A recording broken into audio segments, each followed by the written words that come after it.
오늘 본문의 말씀으로 이런 믿음이 필요합니다. 올해 2023년도에 또 우리가 평생 살면서 어떤 믿음을 가져야 할까? 본문의 말씀으로 한번 우리가 어떤 믿음이 우리에게 필요한지를 한번 생각하고자 합니다. 아마 여러분들도 그렇겠지만 인생은 누구나 한번 자신의 삶에 기적이 일어나기를 바랍니다. 내 삶에 내가 원하는 일이, 정말 기대했던 것들이, 그저 큰 일이 내 안에 아주 행복이 넘치는 일이 일어나기를 바라기도 합니다. 내 능력으로, 인간의 힘으로 불가능한 일이, 꿈을 꾸었던 그런 일들이 내 삶에 이루어지면 얼마나 좋겠습니까? 또 현실이 아주 고통스러웠을 때 내 삶에 이런 변화가 일어난다면 아주 그것처럼 행복한 일은 없겠지요. 그러나 세상의 사람들은 이러한 희망과 행복을 갖고 있지만 그것이 이루어지지 않는데, 많은 사람들이 그것을 어떤 행운이나 또 그들이 말하는 운이 좋아서 이런 것에 기대하기도 합니다. 물론 그리스도인들도 가끔 그런 생각을 갖지요. 그게 꼭 나쁘다는 것은 아닙니다. 그럴 수 있습니다. 그러나 그리스도인은 기적을 바라는, 그리스도인이 살면서 정말 필요한 것은 그런 요행이나 행운이나 이런 것이 나의 삶에 있기를 바라기 전에 우리에게 믿음이라는 것이 먼저 전제되어야 된다는 것입니다. 특히 그리스도인의 삶에 있어서 정말 내 삶에 기적 같은 일이 일어나기를 원한다면 요행을 바라는 것이 아니라 우리의 믿음이 먼저라는 것을 성경은 말해주고 있습니다. 특히 오늘 본문의 말씀 속에 그러한 내용의 말씀이 있습니다. 오늘 본문의 말씀은 회당장 야이로의 딸, 12살 된 딸 아이의 이야기고 또 혈류증을 앓은 그 여인의 이야기입니다. 공교롭게도 10이라는 숫자가 동일하게 나옵니다. 물론 여기에는 또 다른 신학적인 의미가 있지만 그것은 설교 시간에 나눌 이야기가 아니기 때문에 그냥 넘어가도록 하겠습니다. 또 어쨌든 이 두 사람은 공교롭게도 병으로 인하여 어려움을 당했던 두 여인이라는 공통점을 갖고 있습니다. 또 이 말씀은 오늘 본문 마태복음 9장에만 기록된 것이 아니라 마가복음 5장에도 누가복음 8장에도 기록되어 있습니다. 이 구조를 샌드위치 구조라고 얘기하는데, 그게 뭔 얘기냐면 제일 처음에는 회당장 야이로가 찾아오고 그 중간에 다시 12의 혈류증을 앓은 여인의 이야기가 나오고 다시 회당장에 나오는 그러한 구조로 되어 있습니다. 자, 이 두 사건은 혈류증을 앓은 여인은 자신의 병을 고치기 위해서 가진 노력을 했지요. 그런데 소용이 없었습니다. 점점 상태는 악화되었습니다. 마가복음 5장 25절에서 26절에 보면, 그런데 12해 동안 혈류증을 앓아온 여자가 있었다. 여러 의사에게 보이면서 고생도 많이 하고 재산도 다 없앴으나 아무 효력이 없었고 상태는 더 악화되었다. 또 회당장 야이로의 딸은, 근데 이게 마태복음과 마가복음과 누가복음은 약간 좀 차이는 있습니다. 회당장 야이로의 딸은 일단 그 집에 가기 전에 이 아이가 죽음을 맞이합니다. 누가복음 8장 49절입니다. 예수께서 아직 말씀을 계속하시는데 회당장의 집에 사람이 와서 말하였다. 따님이 죽었습니다. 선생님을 더 괴롭히지 마십시오. 이미 두 사람에게는 절망의 순간이 찾아왔어요. 회당장에게는 이미 딸이 죽었다는 비보를 듣게 됩니다. 또 12의 혈류증을 앓은 이 여인은 자기가 고쳐보려고 인간의 방법으로 자기가 가진 재산을 다 가지고 해보았지만 아무 소용이 없었어요.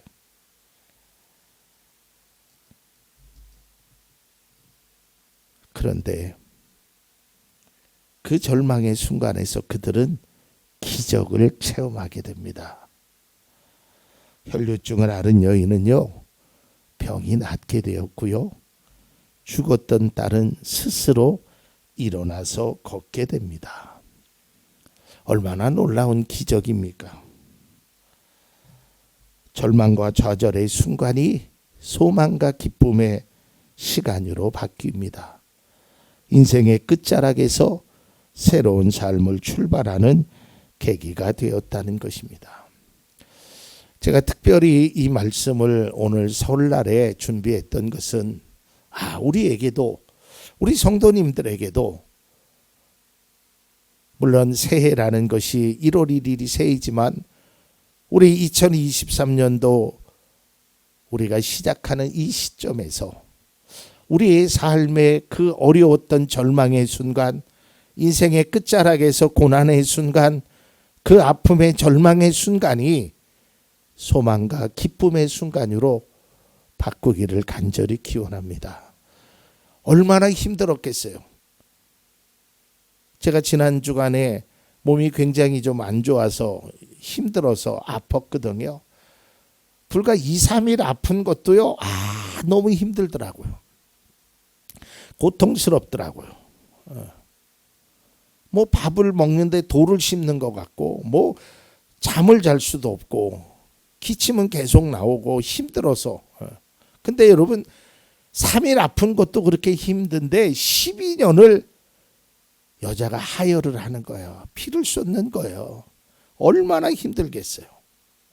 그리고 또 하나는 우리가 부모님들이 다 경험했지만 내가 아픈 것보다요, 내 자녀가 아픈 것이 100배는 더 힘듭니다. 최소한.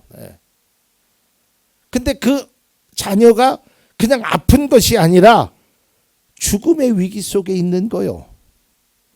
그러니 이 회당장 야이로는 얼마나 고통스러웠냐 이 말이야.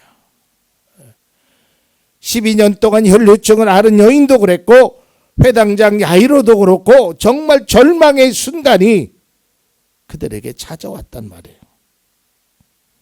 하지만 인생의 끝자락에서 포기하지 않고 그 주님을 만남으로 놀라운 회복의 은혜가 있었던 것처럼 이 자리에 있는 사랑하는 성도님들에게도 우리가 2023년도를 살아가면서 또 앞으로 우리의 인생을 살아가면서 이러한 놀라운 하나님의 기적과 같은 은혜가 우리에게 있기를 주님의 이름으로 축복을 합니다.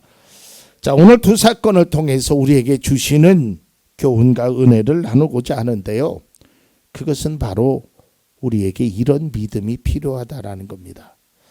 앞서 말씀드렸듯이 누구나 한 번쯤은 기적을 꿈꾸며 살아가고 있습니다. 우리에게도 이러한 기적이 있기를 간절히 소망합니다. 저 또한 그러한 기적을 바랍니다.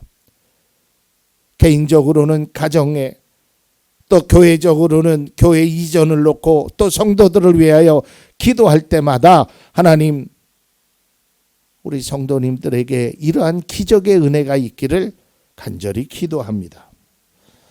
본문에서 혈류증 앓은 여인과 회당장 야이로는 아마 세상에서 가장 값진 기적을 선물로 받았습니다. 그런데 그 기적에 있기까지 가장 중요한 것이 하나 있는데요. 그들의 믿음이었다는 것입니다. 오늘 성경은 그걸 말해주고 있어요. 12년 동안 고침받지 못했던 병이 나을 수 있었던 것도, 병으로 인하여 죽었던 딸이 살아날 수 있었던 것도 다 그들의 믿음이었다는 거예요. 물론 전제는 하나님의 은혜입니다. 그러나 그 하나님의 은혜와 우리의 믿음이 결합되어서 놀라운 하나님의 기적을 창출해내었다는 거예요. 그러니까 하나님은 우리에게 요구하시는 것이 있는데 다른 것이 아니라 바로 믿음을 요구하신다는 거예요. 우리가 2023년도를 살아가면서 앞으로 우리의 인생을 살아가면서 하나님이 우리에게 가장 기대하시는 것이 뭔가? 그것은 바로 우리의 믿음이라는 거예요. 그래서 우리가 살아가면서 하나님 앞에 우리의 믿음을 보여야 합니다. 어떤 믿음일까요? 오늘 이 기적은 믿음에서 시작되었음을 성경은 말하고 있습니다. 말씀을 보면 회당장은 자기 딸이 병들어 죽었음에도 살려주실 것이라는 믿음으로 주님 앞에 찾아옵니다. 오늘 본문만 보면 마태복음은 이렇게 기록하고 있습니다. 마태복음 9장 18절입니다. 예수께서 이 말씀을 하실 때에 지도자 한 사람이 와서 예수께 무릎을 꿇고 말하였다. 내 딸이 방금 죽었습니다. 그러나 오셔서 그 아이에게 손을 얹어 주십시오. 그러면 살아날 것입니다. 죽었지만 살아날 것이라는 믿음이 있다라는 거예요. 이건 굉장한 믿음입니다. 자기 딸이 죽었음에도 이미 절망 가운데도 주님이 기도하면 살아날 것이라는 믿음. 얼마나 놀라운 믿음입니까? 저는 성경 속에서 항상 제 마음속에 베드로가 주는 그리스도시요 살아계신 하나님의 아들이라는 그런 고백이 정말 주님으로부터 칭찬받는 고백이지만 저는 가장 제 마음속에 와닿는 고백이 바로 마르다의 고백입니다. 제가 누누이 말씀드렸지만 자신의 오빠가 죽었어요. 그것도 죽은 지 나흘이나 되었어요. 이때 예수님께서 그 집을 찾아오지요. 이때 마르다가 그 주님 앞에서 이렇게 자신의 믿음을 고백합니다. 요한복음 11장 21절에서 22절입니다. 마르다가 예수께 말하였다. 주님, 주님이 여기에 계셨더라면 내 오라비가 죽지 아니하였을 것입니다. 이미 죽었지요. 그러나 이제라도 죽었지만 나는 주님께서 하나님께 구하시는 것은 무엇이나 하나님께서 다 이루어 주실 줄 압니다. 죽었지만 세상의 사람들은 이미 모두 끝났다라고 말하지만 나는 끝이 아니라고 믿습니다. 이 믿음이 얼마나 놀라운 믿음입니까? 혈류증을 앓은 여인에게도 이러한 믿음이 있었습니다. 마태복음 9장 21절입니다. 본문. 그 여자는 속으로 말하기를 내가 그의 옷에 손을 대기만 하여도 나았을 텐데 했던 것이다. 얼마나 놀라운 믿음입니까? 예수님의 옷에 손만 대어도 내 병이 나을. 아니 내 병이 어떤 병이에요? 뭐 그냥 2, 3일 동안 아팠던 병이 아니라 12년 동안 몸에서 피가 나는 그 병이에요. 이 의사를 만나보고 저 병원을 다녀보고 사람들에게 고쳐달라고 내 전 재산을 다 허비하여도 낫지 못했던 병이에요. 오히려 더 악화되었던 병 중에 병이란 말이에요. 그런 병을 예수님의 옷자락만 잡아도 예수님의 옷을 만지기만 해도 내 병이 나을 거라는 그 믿음이 얼마나 놀라운 믿음이냔 말이에요.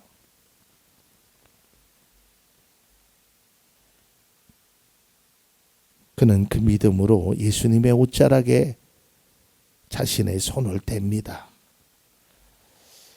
이것이 그리스도인의 모습이 되어야 되고 믿음의 성도의 모습이에요. 이미 죽었음에도 불구하고 이미 아무리 내가 해도 소용이 없었지요.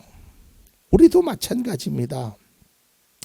우리가 인생을 살면서 뭐 병의 문제도 그렇고 우리의 상황의 문제도 그렇고 왜 노력을 안 하겠어요? 내 문제인데 얼마나 힘드세요?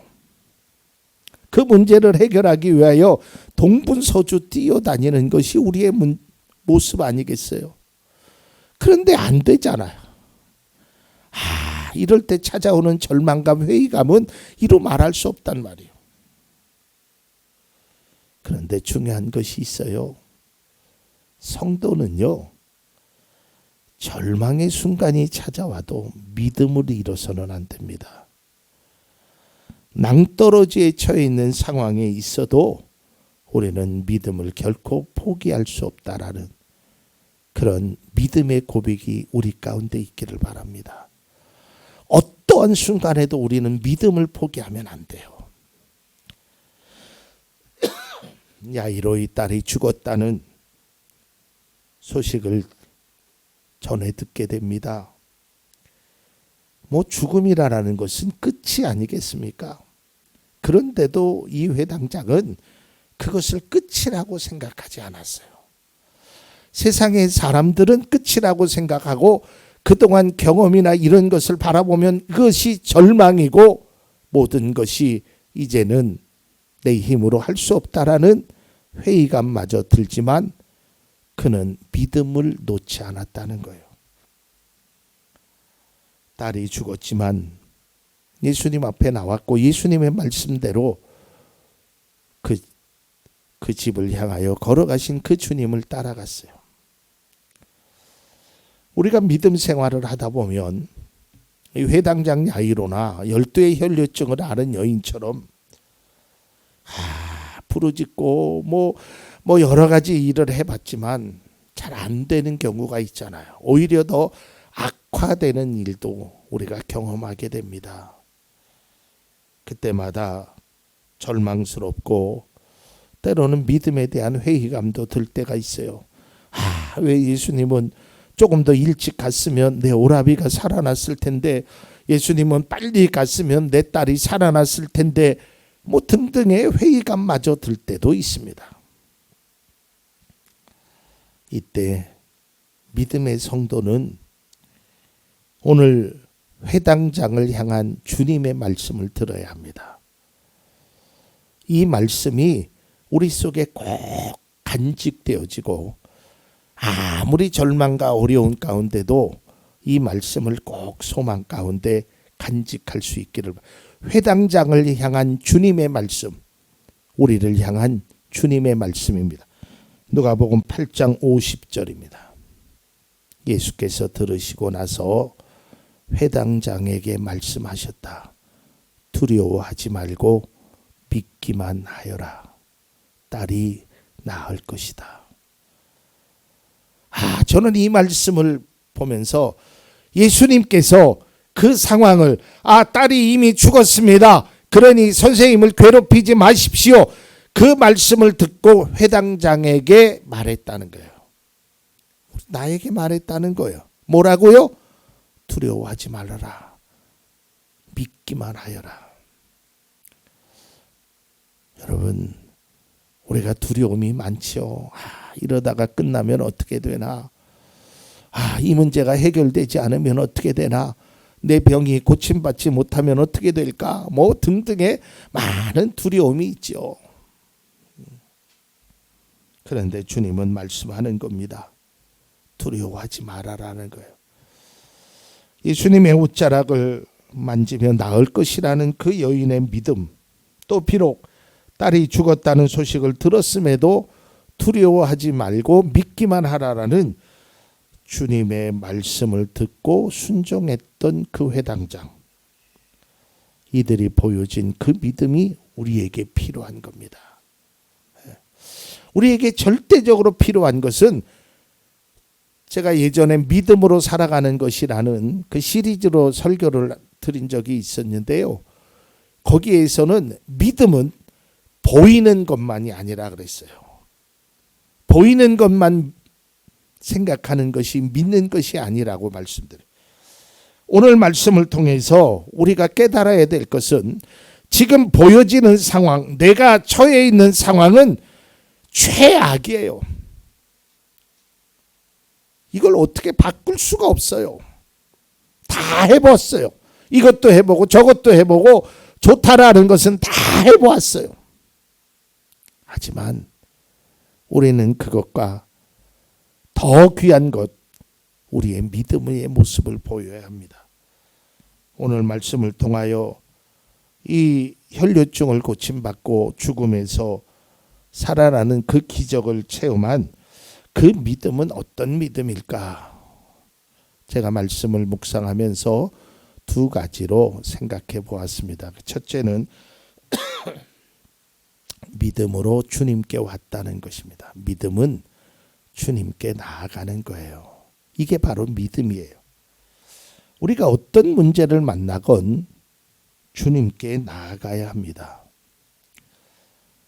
믿음이라는 것은요, 그 행위의 결과를 말하는 건데요.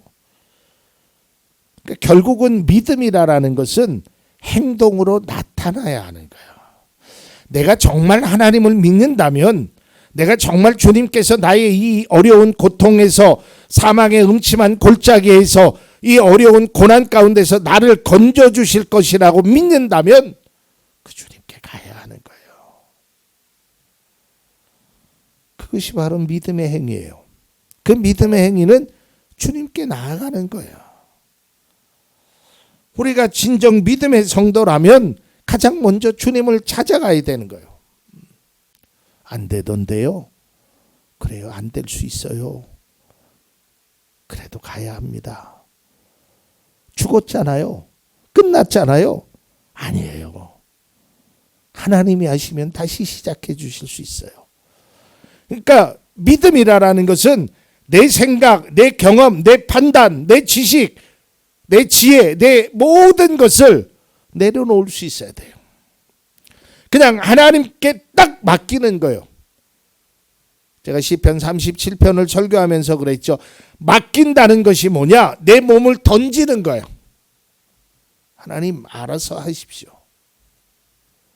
그 정도로 맡겨야 하는 거예요. 믿음은 고백이 아닙니다.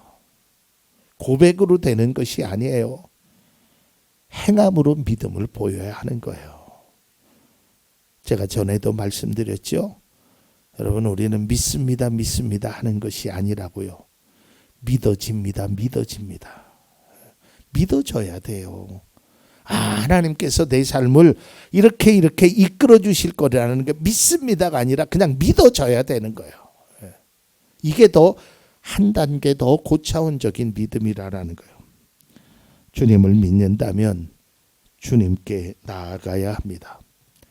그 다음에 두 번째 중요한 것은 믿음의 확실성입니다. 이 말이 뭐냐면 주님께 나아가는 것도 중요하지만 나아갈 때의 내 마음의 확실성. 이 문제는 하나님이 해결해 주신다. 내가 비록 12년 동안 고침받지 못했지만 예수님의 옷에 손을 댔기만 해도 나을 것이다. 내 딸이 죽었지만 예수님이 살려주실 것이다. 이런 확실성입니다. 성도는 하나님의 언약의 불변성을 믿어야 돼요. 하나님은 약속하셨거든요. 뭐라고요? 네가 믿고 구하면 받은 줄로 믿으라라고. 그러니까 우리의 간구를 하나님은 들으신다라는 거예요. 작은 신음에도 응답하신다는 거예요. 이미 하나님께서 성경을 통해서 창세기서부터 요한계시록까지 66권의 말씀을 통해서 이미 약속하셨어요. 그 약속은 1.1획도 틀리지 않고 어제나 오늘이나 영원토록 변함이 없어요. 중요한 것은 이 약속을 내가 얼마나 믿느냐라는 거예요. 그 언약의 약속을 믿으면 우리 속에 절대 절망하지 않고 포기하지 않는다는 것이죠. 여러분, 다른 말씀에 보면 회당장이 집에 도착하였을 때요, 이미 그 집에는 장례 분위기였어요. 피리를 불고 사람들이 울고 슬퍼하고 있었어요. 이미 다 끝났다라고 생각되었던 것이죠. 이때 예수님이 말씀합니다. 이 아이가 죽은 것이 아니라 잔다. 그러자 사람들의 반응은 비웃었다라고 그랬어요. 예수님은 뭘 알지도 못하면서 이미 아이가 숨을 안 쉰 지가 시간이 얼마나 됐는데 잔다라는. 아니, 우리가 바보야? 자는 거하고 죽는 거하고도 그거를 구분 못할까 봐? 그래서 예수님의 말씀에 비웃었지요. 그런데 예수님의 말씀대로 됐잖아요. 그 아이가 일어납니다. 소녀야 일어나라. 그 주님의 말씀에 그 아이가 일어나는 거예요. 여기서 우리는 한 가지 중요한 것을 깨달아야 되는데요. 믿음의 사람은 믿음으로 주님의 말씀을 들어야 합니다. 두려워하지 말고 믿기만 해라. 이 아이가 잔다. 결국은 일어나잖아요. 결국은 주님의 뜻대로 되잖아요. 이제 말씀을 맺고자 합니다. 성도에게 가장 필요한 것은 바로 믿음입니다. 우리에게 가장 먼저 있어야 될 것은 믿음이라는 거예요. 성경에 일어나는 많은 기적들을 보면 그 기적에는 성도들의 믿음을 통하여 하나님의 기적의 역사가 많이 일어납니다. 내가 낫고자 하느냐? 예, 내 믿음대로 되라. 4명의 중풍병자 친구를 4명의 친구가 데리고 오죠. 사람들이 많으니까 지붕을 내리죠. 이때 예수님이 하신 말씀이 뭐예요? 그들의 믿음을 보시고 그 병을 고쳐주잖아요. 친구의. 그러니까 하나님은 우리의 다른 것을 보시는 것이 아니에요. 우리의 믿음을 보시는 거란 말이에요. 그러니까 우리가 2023년도를 살아가면서 우리가 하나님 앞에 다른 걸 보이려고 하지 말고 우리의 믿음을 먼저 보여야 돼. 믿음. 이게 우선이에요. 이게 가장 필요한 거예요. 이게 중요한 거란 말이죠. 물질보다도 더 중요한 것이 우리의 믿음이에요. 여러분, 사람들은 그렇게 이야기하지요. 뭐 돈이 있어야 교회를 옮기지, 돈이 있어야 교회에다. 물론 세상의 관점으로는 그 말이 맞지요. 그런데 하나님은 그렇게 말씀하지 않아요. 저는 분명한 사실은 우리의 믿음을 통하여 교회가 이전되어야 되고 교회가 세워져야 될 줄로 믿습니다. 이게 필요한 거예요. 그럼 목사님 뭐 돈이 없어도 믿음만 있으면 되나요? 돼요. 되더라니까요. 그러니까 우리가 먼저 하나님 앞에 이런 믿음이 우리 속에 있어야 된다라는 거예요. 정말 중요한 것은 우리의 믿음. 이미 딸이 죽었지만 예수님이 오시면 나을 거라는 믿음. 12년 동안 아무 것을 해도 소용이 없었지만 예수님의 옷에 손을 대기만 하면 나을 거라는 그 믿음. 이것이 우리가 가져야 될 믿음이에요. 우리가 잘 아는 말씀이죠. 히브리서 11장 6절입니다. 믿음이 없이는 하나님을 기쁘게 해드릴 수 없습니다. 하나님께 나아가는 사람은 하나님이 계신다는 것과 하나님은 자기를 찾는 자들에게 상 주시는 분이라는 것을 믿어야 합니다. 믿음이 없이는 하나님을 기쁘게 해드릴 수 없대요. 성도는 믿음으로 하나님을 기쁘시게 해야 돼요. 여러분, 우리의 삶에, 여러분의 삶에 진정한 기적을 원하십니까? 믿음이 필요합니다. 믿음을 하나님 앞에 보이십시오. 그 믿음을 통하여 기적은 일어나게 되어 있습니다. 왜냐고요? 하나님의 능력은 무한하시기 때문에 그래요. 그리고 또한 하나님은 그 믿음을 보인 그 사람을 외면하지 않으십니다. 성경 속에 보세요. 믿음을 보인 사람을 하나님은 한 번도 외면한 적이 없어요. 그 믿음의 사람을 절망의 순간 속에서도 하나님께서 붙잡아 줬어요. 지난 주일날 사르밧에 살고 있는 그 홀로 된 여인에 대한 말씀을 드렸잖아요. 왜 그리로 가는지, 왜 힘들게 하는지 엘리야는 몰랐지만 그저 믿음으로 순종하니까 하나님께서 모든 길을 다 예비해 주셨잖아요. 마찬가지입니다. 자신의 병을 고치기 위해서 또는 딸의 죽음의 위기를 넘기기 위해서 주님을 찾아왔던 이들의 믿음처럼, 그리고 끝까지 주님의 능력을 믿고 행했던 그들의 믿음이 우리에게도 필요한 것입니다. 우리가 2023년도 또 다른 새해를 살아가면서 우리에게 절대적으로 필요한 것은 믿음이고, 하나님이 기대하시는 것이 바로 우리의 믿음입니다.